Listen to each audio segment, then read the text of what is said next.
All right, guys, so it's October, and the weather's starting to cool, and nothing's better than grabbing your favorite date and going to do something fun. You put your little jacket on, you hold hands, you walk, maybe drink a coffee, and when you're going to do those things, why not do it using the GameTime app? Look, it's fun to go out on dates, but it's also fun to save money, and you can do that at the GameTime app, the world's #1 provider of last-minute ticket sales. Guys, it don't matter if you're trying to take her out to dinner, followed by a show, or dinner, followed by a concert. You want to take her to a sporting event? You can save money at the GameTime app.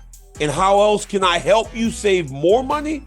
Use my promo code DCTV. Because if you use DCTV, we're going to give you $20 off of your first purchase at the GameTime app. Do something fun and do it while saving money with the GameTime app. So download the GameTime app right now. Sign up using my promo code DCTV for $20 off of your first purchase. Hey, this is the best time of the year to go and do something fun. Why not save money while doing it? Let's go.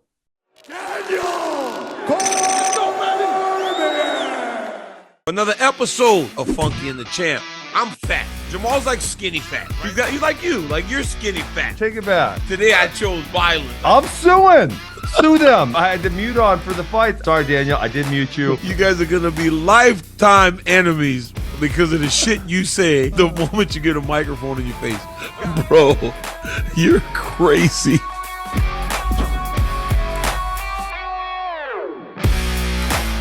What's up, Funky Ben?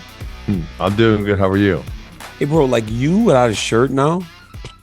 Well, it is. I don't know if you're in California. You get a lot of the same temperatures. I'm here in Wisconsin, so it is cooling off significantly. I can't really wear tank tops anymore. I do love the fall, but tank top season is probably over. Dude, I saw a picture. I don't know who I was talking to that day. Like, yo, Ben Askren. I said, I know. Did you see him?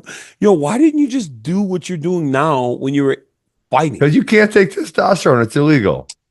Come on, man. You think nobody takes testosterone? No, I do. I'm not a cheater. Honestly, the biggest part of the cheating thing for me, Daniel, is all these guys take testosterone. As a man, if I say you and I we're going to compete, then I have said we're going to compete on this rule set, and I'm going to honor my word to you. Even if you're a competitor I don't like, I'm still not going to cheat. So that was kind of my thing. You know what? I'm getting more and more into nutrition, and that's probably having an effect also. I don't know why. I've got to ask you. Oh, shoot. Seriously. Oh my God. You're going to say something dumb. I can already tell. No, I know it says, okay. So What? I was talking to somebody and they started doing testosterone. Guy looks in phenomenal shape. Yes. But he said it makes you horny. Be honest. Does it make you turn I was back already there. Huh? I was already there. No, but it doesn't make you turn back to like a teen where you're like, all you want to do is chase your wife.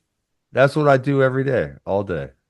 Come on. Because you're I swear to God, she's already like, leave me alone. Leave me alone. I'm like, come on. And then you get on the testosterone and it's even worse. She alleges that, but I think I was pretty bad the first one. Dude, I'm trying to tell you. That's what the guy told me. He goes, it just makes me feel like I'm 15 again, where like I just chase my old lady around the house all day long. Yeah. I mean, I kind of already felt like that a little bit, but yeah. I mean, I've heard other people say that as well. Nothing wrong with that. It's a good time in life. It's a good time. All right, Ben. So, guys, welcome to a brand new episode of Funky the Champ. Sorry, Ben and I, as always, get a little off track. And that was something I wanted to know because we're going to get you. I don't know how long it's going to take. Everybody's been telling me to do it. I'm just kind of fearful. Listen, no, we're going to get you on testosterone and we're going to get you on a healthy diet. I don't know how long it's going to take us. We're going to get you there. Listen, you competed for a long time. At some point, you're really smart and you're going to say, yeah, this is what I want to do. I don't know what it is, but it'll happen. I just fear, man. I'm so crazy. It doesn't make any sense. Hey, listen. So last week, what did that have to do with what I said? No, because I'm just crazy, bro. And I fear that I don't want to be what I was when I was younger. I was so out of my mind. I was out of my mind. You're talking about or what? Testosterone. I heard that on no, not testosterone, but also diet. You're gonna figure it out. Diet. You're going to. I promise. Okay, Give it okay. a few more years. I will. I will. Not 1 year, 6 months. Okay, man, give me 6 months. Oh, Islam told me to get on a diet. Yeah, but forget those guys. Those guys. Listen, we care about you, Daniel. We care about you. Maybe it's just because you entertain us. We don't know. But I want you to live longer. I want you to be around here for a while. I think right now I'm probably gonna live to the right sweet age of 80. That's it for me.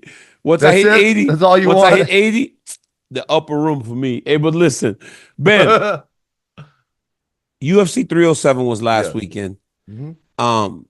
And I think that our expectation for Salt Lake City has gotten so great that when we get a card like last weekend, it didn't feel like it made you feel when we left Salt Lake City all those other years.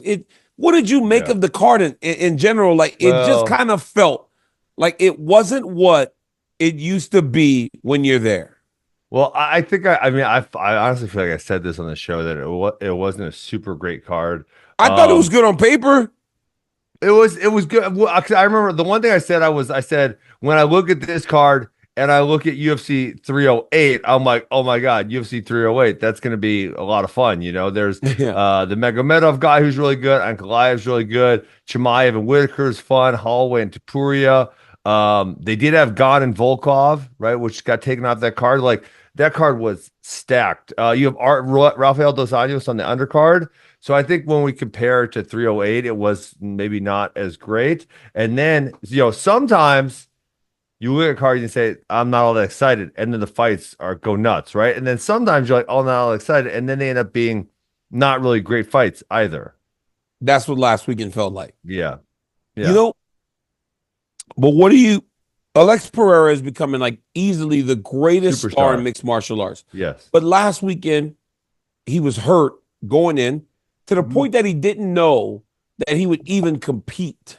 Yeah. How much more respect does that make you have for the champion? Yeah, it's great. And I think, he's fought 5 times in the last 16 months? Was that the stat? He's defended that belt 3 times in 7 months. 3 times in 7 months. I think it was 5 fights in the last 16 months, which is, compared to the other champions, it's just incredibly active. You look at someone like John Jones, 1 time in 4 years. Other fighters have been where they don't fight frequently. He just fights all the time, which is kind of what John Jones. You really don't like John Jones. You don't like it's like you don't want to say it, but you don't like John Jones. Huh? You know what I don't like? Okay, so I would say, especially John's early career, absolutely like greatest of all time status.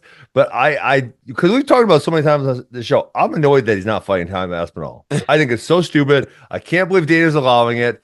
Stipe hasn't fought in 4 years either. It's just a really weird thing that I can't get over. Yes, okay. Yeah. Back to Periera though. He's super which is making him a superstar. Other champions should probably take note of that. And I think it builds up stories. You think about Michael Jordan, the famous flu game. Oh, okay. So stop.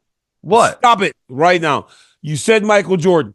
Let me ask you this now. Dude, I swear to God, you guys paint me into this way where it almost makes me feel like I'm hating on Periera. You don't like Michael Jordan? I love Periera. Huh? You don't like Michael Jordan? I love Michael Jordan. But I'm saying, like, Usman said that to me the other day, that John Jones is the Michael Jordan of MMA. And now you making this comparison. Ben. What? Okay. There was subpar conditions. He had a short training camp. He had an injury, and he decided to compete anyways, and he found a way to get it done. And I think that's the mark of a champion. And that was you're talking about the flu game. Yeah, the flu game. Talking about the flu game. The flu game. One singular instance, he was like Michael Jordan. Well, yeah. I mean, but that is, if you think about, like, there's a lot of athletes that have almost career-defining moments when there's some type of injury, hardship, or adversity that they have to deal with in order to get over. And, in fighting, the really weird thing that happens in fighting a lot is we don't actually see this because you can just delay your fight. If you're the champ, you say, hey, give me a month, give me 6 weeks. Yep. The NBA Finals is the NBA Finals. The Super Bowl is the Super Bowl. Like, when those things are going to happen, they're going to happen. You can't just say, hey, no, give me 4 more weeks. So we don't always see fighters deal with adversity and hardship. And so it's great when, Alex pops in there, even when he's maybe not 100%. I heard he was hurt very bad. I heard he was Yeah. hurt very bad going into that fight. And he went to Utah not knowing if he was going to fight. But let me ask you this. And light heavyweight used to be the home of the wrestler. I want you to put in your computer right now, UFC light heavyweight rankings 2007. We talked about this. There's none of them. At middleweight too. How is that even possible? Hey, a lot of the best wrestlers stop fighting. Hey, you know who's a good wrestler? Who's going to be a good fighter? And I want to give you the floor to get pumped up here. Jacoby Smith. Ben, he can fight. Stupid? What? Ben, he is managed by Zinkin. I know. I'm telling you, don't give him some juice right now. I'm the one that. Yeah, he's the man. I know. It's Moko Mistade. I'm giving you the floor to like say this guy's going to be a beast. Did you see his natural skills the other day? He's good because his buddy Tristan Moran always told me that he was he a boxer when he was a kid too or something? Like he did something like that where he's got hands too. He's so good. He's gonna be really good. He reminds me of a lot of those guys that are real good. But Ben, there are no wrestlers. I think that Periera at some point is gonna have to beat one of those guys to cement himself as one of the greatest of all time. Well, because at the end of the day, right now, he's still just kickboxing everybody he's fighting. But that's a fight is a fight. And so it's Alex can't control who gets to the top of the ranking. You're right. That's not his thing. And he's one of the guys you absolutely cannot accuse him of cherry picking. He's the one that he showed up 5 times in 16 months. Nobody else does that once they get the title. So it's just a weird thing and it just happens. And yes, I think you think, and I think you're probably right that he is maybe vulnerable against a really good wrestler. And, when he's considering this, Tom Aspinall or John Jones, and maybe that's the problem with Aspinall. He's a big kid that can wrestle. And John Jones also, right? John Jones is really high level wrestler, grappler. And so but maybe if he went up and challenged one of those guys, maybe that's the thing that would make him like a GOAT. Like I think he's already okay in the conversation. Hell, bro, you know that in the last 7 months, he tied the record with me for most light heavyweight title defenses in modern UFC history. Really? 3. He's defended about 3 times already. It's like John Jones with all those defenses, me and Alex. And then as number 2, John was first. Yes, John was number 1. Of course, John has like 12 defenses. Well, I thought maybe he got busted, and I was thinking maybe he got like 2, and then he got popped. Like John Jones, then he came back and got 2 more or something to that effect. I don't know. You're so funny, dude. Ben. Well, I don't memorize. I can't memorize his career. I know he got popped multiple times and got stripped of the belt. I know that much. What? These are just facts. I'm not. These are facts. These are facts. Okay. Hey Ben. UFC 307 was great, but like you said, 308 seems to be the one that is on the tip of everybody's tongue. One of the guys in the main event, Ilia Topuria. Ilia Topuria has got beef with everybody right now. Mm-hmm. Ilia Topuria went from being the guy that told everybody he was really, really good to becoming the champion in tremendous fashion to now he's getting talked about by Sean O'Malley.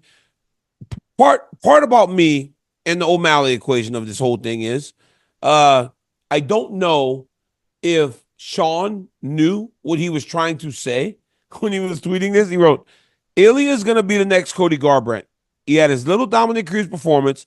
He's about to get pieced up by Max Holloway and go downhill from there.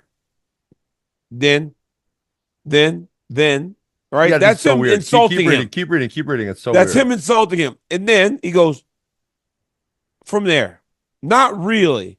I feel like Ilia is one of the most skilled guys actually in the UFC, but fuck Ilia. So did he insult That's him? so weird. That was so weird. You know what I thought? I thought there has been significant ties between marijuana usage and schizophrenia. So I thought maybe we're seeing multiple personalities with Sean because some guys, I actually unfortunately know a few kids who've been affected this way where they kind of got schizophrenia, and I'm guessing it was from marijuana usage, but like they'll act one way one day and then that's not true. Yes, it is. Absolutely. Look it up. Really? Teenage marijuana usage. It doesn't seem to affect people as much as they get older, but absolutely. Who's there? I think Alex Berenson maybe wrote a book on it or something. For sure, though, I know some kids. I can't prove it, but I suspect that has had an effect. But O'Malley had multiple personalities in that one text. It was really weird. I don't know. I don't know what he was trying to do there. What? What's wrong with you? You don't like my marijuana giving schizophrenia? It's the truth, bro. Oh. Like, are you insulting this guy trying to pick a fight? Or are you complimenting him? Like, it was the craziest. He went and said, he was like, Cody Garbrandt, he's going all the way downhill. It's done. And then he calls him one of the most skilled guys in the UFC. Doesn't really make sense. The whole time I was like, make it make sense, Sean. Like, just make it make sense. I don't know. Did he ever clarify that? Because that was weird. The sad thing is, like, I don't think, like, the grounds that he had for picking a fight with Ilia all revolved around him holding that belt. Now that he doesn't have that belt, huh? No, it doesn't make any sense. Right? It's very rare do you have a guy whose popularity and options are directly tied to the belt. Yeah. It was like that with Sean, because I find myself feeling like that, where it's like, he just got beat up. We don't need to see him bump up the next weight class when he's got beat up at his weight class. Yeah, it just feels like I feel like I want to know what Sean O'Malley's doing still, because I do believe he's still viable inside the UFC and he's relevant. But I don't have that need where I'm like, I wonder how he would do against Max Holloway, or how he would do against. Well, I think he should fight Sandhagen next. That's been proposed. That would be a great fight. It's a and great he doesn't have to worry about getting taken down. Yes, exactly. They're going to stand and trade. It's going to be a good fight. And then obviously you go Umar and Merab, and then boom. Yeah. Winner versus winner. But that's not the only one. All right. But then Ilia Topuria and Islam Makhachev had tweets. Now, this one, Ben, felt a little bit more.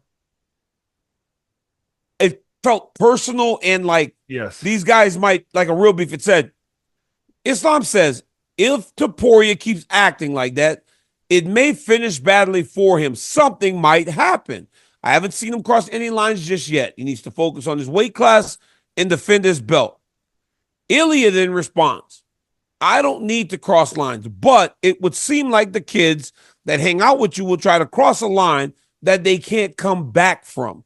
Let's leave the kids out of it and settle it like adults inside the octagon in 2025. This doesn't feel like a sports bickering. This feels like they're almost saying something can happen outside the octagon. I was just thinking about this, and then I looked it up, and I'm correct on this. Topuria is Georgian, and kind of where he's from. And if you look at a map, it's like neighbors, like say Missouri and Kansas have a rivalry in college sports. Oklahoma and Texas probably, and like where he's at in Georgia is literally right next to where Islam and those guys are from. Like, it's very close. Really? Yeah, I didn't know Georgia's right next to Vladikavkaz and Makhachev and all that area. It's close to it's close to Dagestan. I didn't know that. I didn't know that. Right next to That's kind of why I got friends like you who are like really smart. That's one thing you don't get credit for. Bro, people don't give you credit for how smart you are. Like, you know a lot of random shit. So much random shit. Yes, they are touching. So maybe that's why I was a geography major in college. Oh, really? Yes, that's why. So you didn't major in sociology like everybody else? I mean, I guess I had the same thought process of like, hey, I want to do something in wrestling, so I'm gonna pick something that's like relatively easy and I enjoy it a little bit. So that was, so I did that. But do you like whenever these fight beefs are more real like this, or does it kind of worry? Because it felt like Masvidal and Covington was more than just fight beef. And it was. He punched him at the steakhouse. Absolutely. Right? Yeah. Arman Sarukian and Bobby Green weren't even fighting each other and got into a fight at the hotel. Yes. I love it. I love it. And that's why, the thing I hate more than anyone, Chael goes off on this also. And I bet you hate it because you're a wrestler, and us wrestlers, we're real. If we don't like someone, we don't like someone. I can't stand it when people are like, I hate your guts, blah, blah, blah, blah, blah. And after the fight, they hug each other, and you're like, wait. Oh, my God. This is bullcrap. You guys are supposed to hate each other. You guys are not supposed to hug right now. Do you remember this is crap. Do you remember Muhammad Makhachev in Yeah. Oh, that Manel one was, Cop? oh God. That's like the worst example ever. So bad. Why? Oh These my guys gosh. fought at the PI. Manel told me, Manel goes, I beat him so bad, DC. Oh my God. He come in, he tell me this. He goes, I slap him. DC, he shot on me. I beat him so bad in that bathroom, DC. And then they get into the fight and they don't fight. They don't fight. So And then crazy. they hugged. How could it be so bad that security followed you the So whole bad. week? But the I don't moment you guys know. got to fight, you didn't fight. I posted that one meme that's really popular.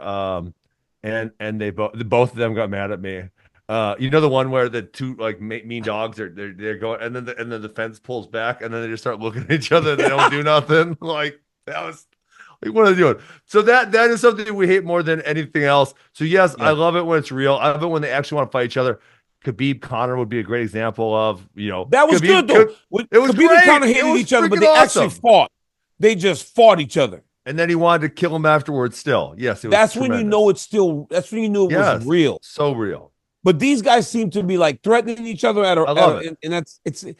No, I'll Don't. give you the path. I'll give you the I path. love beef. I Yeah. just don't love.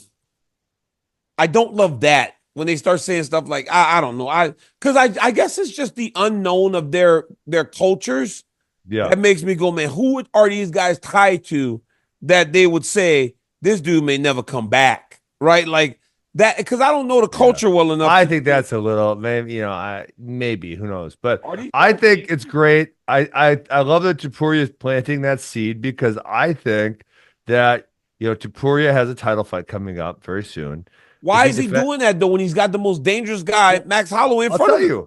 I'm gonna tell you because if he beats Holloway, then he's got Lopez, who's got a pretty good following right now, who's got some popularity. He goes and beats him up, and then he's defended the title a few times, and then he says, "Now I'm calling for a super fight." And he's already got the seeds planted over here. It's not like he's got to recreate it. He already has Islam, and they're going back and forth.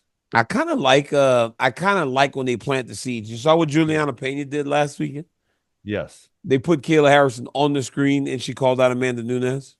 Yeah, do you think well, Amanda Nunes just had a video out that maybe she was going to come back to fight Juliana? I believe that's what the video. No, I saw the video just come out. Yeah. I saw that video, but I didn't know what to make of it. It was when she was doing something in front of her house or something like that. Yeah, Amanda Nunes? It looked like she was working out. Why? Oh, let me see. Let's see. Luis is sending it to us. Oh my God. Yeah. She was gonna fight? Yeah. So I mean, I think if I was Amanda Nunes, she could definitely come back, beat Kayla Harrison, because otherwise Kayla Harrison's gonna get the belt shot. Yeah, so she's saying right here she wants to fight. I can't believe you won't look for me. I've suffered too much beyond what I deserve. Yeah. What is she doing? Dancing? She's dancing of some sort. Dana White, please call. I miss you so much. Yeah, she's dancing. Yeah. Yo, I don't get this video. I'm turning it off. I can't watch this shit, man. But you go Pennington versus Nunes. Pennington. They fought already. Oh, shoot. It's Pena. They fought twice, but Pena won. Oh, yeah. I'm sorry. I don't know, man. I just worry. Like, I like when it's in the street like that. I don't want nobody to get really hurt. I always, you know what I kind of wonder? I hope that I'm with you the first time you see George Masvidal. Oh, he's going to hit you. I've been waiting in the Whole Foods. He's going to hit you so bad. He's going to hit you so bad. Good. I've been telling him. And this is the weird thing about fighting. We talked about Manuel Kopp and Makhachev. It's like there's not really any rules when you get in the cage. You got 15 minutes to pretty much do whatever you want. We have a few rules here. You can't grab their nuts, can't eye gouge them. But besides that, you could try to kill them as bad as you want. And so it's like you have 15 minutes to do that, and they kind of stared at each other. So like, do you really want to beat this guy up or don't you? Just let us know. Yeah, you want to beat him up. I always felt like when I wanted to fight someone, honestly, you didn't have no choice. Once you're in there, you got to fight. Yeah, otherwise, they're going to kill you. when you're fighting the best guys in the world. Yeah. But then sometimes, that was a Bobby Douglas quote. Is Bobby Douglas still around? Yeah, he's alive. Okay, I love Bobby Did you Douglas. not know that? I haven't seen him in forever. I haven't seen that guy. He's great. Anyways, he had this one saying where when two dudes stood and stared at each other in wrestling, of course, Bobby wasn't a fight coach. Although, did you know Bobby Douglas cornered me for my third fight? Wait, what? How? Yes. Well, because I didn't take a coach. Because I booked myself a fight. I don't need a coach to beat this guy up. And I saw Bobby Douglas. I said, "Hey, Bobby, get in my corner." You didn't have to get him cleared or anything? No, it was in Des Moines, Iowa, and he was at Ames. So yeah, Bobby was in my corner for my third fight. Oh no, but he would say one guy is scared shitless of the other guy, and the other guy is so happy that he's scared of him because he's actually more scared of him. Like that they're both scared, so they don't do nothing to each other. Well, I would be so scared that I would just fight. Like, honestly, I wasn't fighting because I was brave. I was most times just throwing because I was terrified inside the octagon. Ben, it's crazy. All right, Ben, time for Funky's Corner. What you got for us this week? Oh, I got a lesson in economics, actually, is what I was thinking. I'm curious what you think about it, because I feel both ways about it. As a fighter, it is annoying to see fighters not get paid all that much. Now, they are making way more than they used to, but at the same time, the thing I go back to is economics, supply and demand. And there are so many males in America, and I do say males specifically, there are not as many female fighters. There are so many males in America who would die for the shot to fight on national TV for 12 and 12 or whatever the UFC minimum is. And so if you have this immense supply of men who are willing to fight, and you know what? On the undercard, on the small fights, they are kind of a commodity. You just need two dudes fighting who are relatively skilled, who aren't bums, okay? That's all you need. It's a little bit of a commodity. So you have all these guys, so the supply is too large. It's way more than demand can meet. And now on the spectator side, we've had other leagues, whether it be PFL, Bellator, One Championship. They're all struggling. They're all struggling to gain a foothold, and honestly, people are saying UFC has too many fights. So what that's saying to me is that there's not enough demand for more fights. And so if there's not enough demand from a consumption side, and there's too much supply from people who want to do it side, the pay is always, unfortunately, going to stay kind of low. Yes, absolutely. Absolutely. Because it sucks a little bit, but it's true. It's absolutely the truth. Because here's the deal. The NBA is a monster, but the one place you can find the best players in the world is in the NBA.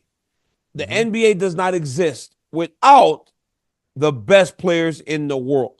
Hey, there are 100 leagues around the world, but they never can hold a candle to what the NBA is. So the best come and play here. And the other thing there, Daniel, the other thing in the professional sports that other people neglect here is the Dallas Mavericks are fighting the Golden State Warriors for athletes because they know if their team wins. So while you may only have one league, you have 30 teams which are competing for good players to make their teams better because the franchise values are really, really high. One place in fighting. There's one place. Yeah. Because guess what? There's only one place that, honestly, man, like, I'm not even trying to be like a UFC guy. There's one place where you reach superstardom. There's one place where you fight the best in the world. There's one place where you maximize your visibility and earnings inside the octagon and outside the octagon, and it is the UFC.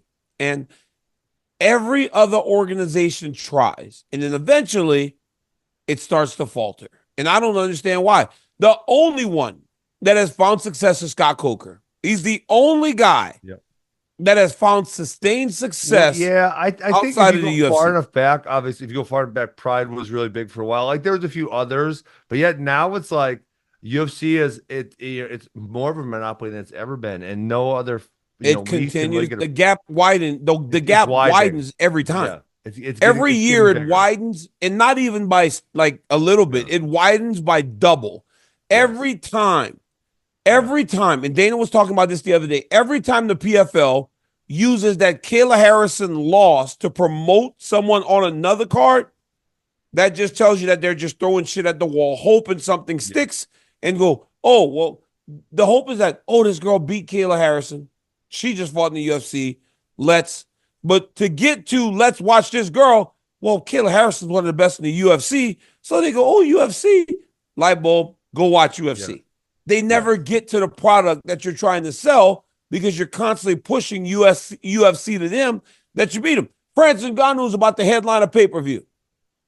Former UFC champion. He was the UFC champion, right? It's always going to be an issue. Ben, yeah, I like that one. That was a good Funky's Corner. I like that. Thanks, that was good.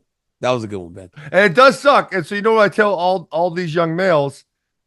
Man, if you want to have some fun, you can fight in the cage. But if you want a real job, this is a shitty job. Do not be an MMA fighter when you grow up. But is that true?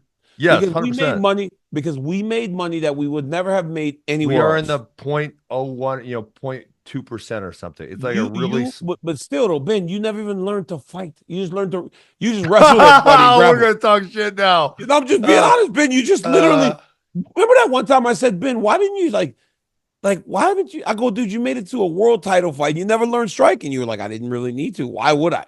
Yeah, I mean, listen. Well, we're not getting into the bash Ben session, but the fact it's not a bash Ben session. I'm just telling the truth. So if you said average male, I would say hell no, don't ever be a fighter. If you were going to tell me elite level wrestler, I'd say, well, at least you're starting on third base. At least you're starting. You're right. If you want to get to home plate, at least you're starting on third base. And you're right.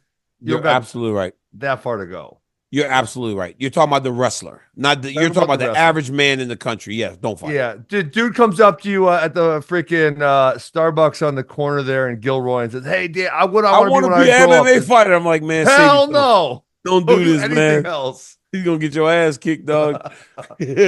All right, Ben. Thank you, mate. Always awesome doing the show, bro. Guys, till next time, like, subscribe, and tell your friends about our YouTube channel and our show, Funky and the Champ. Until next time, peace. Yeah.